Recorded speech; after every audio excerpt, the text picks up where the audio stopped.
سکه های باختری پادشاهی یونان باختری حدود 125 تا 250 پیش از میلاد که در سرزمین باختر شامل بخش های بزرگی از افغانستان، تاجیکستان و ازبکستان امروزی مستقر بود. به دلیل ضرب سکه های با کیفیت هنری و وزن قابل توجه شهرت دارد. این سکه ها نه تنها ابزارهای اقتصادی بودند بلکه اسناد تاریخی و هنری ارزشمند محسوب میشوند که اطلاعات زیادی درباره پادشاهان، فرهنگ و هنر این دوره به ما میدهند. قبل از تماشای ویدیو در کانال ما عضو شوید و با لایک کردن از ما حمایت کنید و در ادامه با کانال اسرار کهن همراه باشید. عنوان بزرگترین سکه باستانی جهان یکی از برجسته ترین نمونه های سکه شناسی در این دوره سکه طلایی 20 استاتر است که در زمان پادشاه اوکراتید یکم حدود 145 الی 171 پیش از میلاد ضرب شده است. این سکه با وزن حیرت آور 169.2 گرم و قطر 58 میلیمتر به عنوان بزرگترین سکه طلایی در جهان باستان شناخته می شود. نقش و نگار سکه روی سکه تصویر نمروخ اوکراتید یکم با کلاه جنگی یونانی یعنی کلاه خود دیده می شود که نشان دهنده قدرت و جایگاه او به عنوان یک فرمانرواست.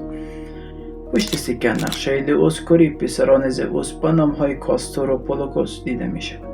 آنها سوار بر 2 اسب هستند و در حالی که نیزه های در دست دارند و جلو می تازند. این نقش نه تنها یک نماد مذهبی و اساطیری است بلکه احتمالاً به مفهوم پیروزی و قدرت نظامی نیز اشاره دارد.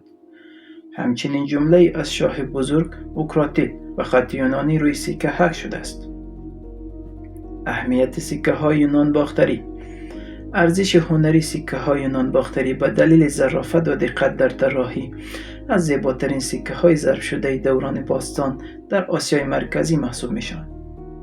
اسناد تاریخی این سکه ها اطلاعات مهمی درباره پادشاهان ناشناخته این دوره، روابط خانوادگی آنها و حتی رویدادهای تاریخی مانند جنگ ها و پیروزی ها به دست می دهند.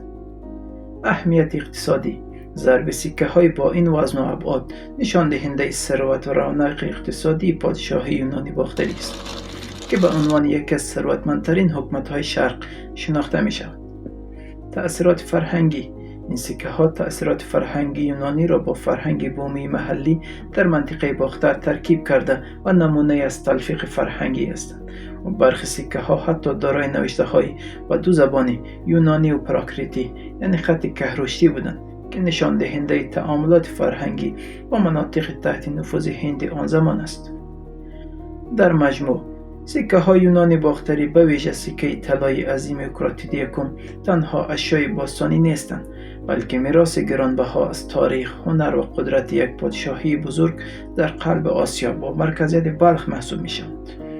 در مجموع بخش های قابل توجهی از سکه های پادشاهی باختری در موزیم ملی افغانستان و همچنین در موزیم ها و کلکسیون های بزرگ جهانی مانند موزیم های اروپایی از جمله کابینه مدال ها در پاریس علاوه در موزیم شهر مشهد ایران نیز نگهداری می شود.